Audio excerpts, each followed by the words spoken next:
বিএনপির অবস্থান বরাবরের মধ্যে খুব স্পষ্ট। অপরাধীর কোনো দলীয় পরিচয় থাকতে পারে না, ব্যক্তির অপরাধের সাথে দলের কোনো সম্পর্ক নেই। আমরা কুণ্ঠিত হই যখন লক্ষ্য করি বিকৃত রুচির বিকারগ্রস্ত গোষ্ঠী তাদের অশ্লীল কদর্য মানসিকতা কোমলমতি শিশু কিশোরদের কণ্ঠে ধ্বনিত করিয়ে আমাদের আগামী প্রজন্মের মূল্যবোধ ধ্বংস করছে শুধুমাত্র তাদের কুৎসিত ষড়যন্ত্র বাস্তবায়ন করছে। শত বাধা অতিক্রম করে জনগণকে সাথে নিয়ে বাংলাদেশের মালিকানা বাংলাদেশের মানুষের কাছে ফেরত দেওয়াই আমাদের একমাত্র অগ্রাধিকার।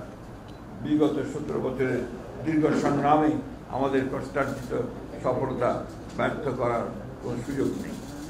বান্ডেল থাকলে প্রতি সেনমানিতে টাকা বাঁচবে। বিকাশ সেনমানি বান্ডেল কিনে জিতুন প্রতি লেনদেনে।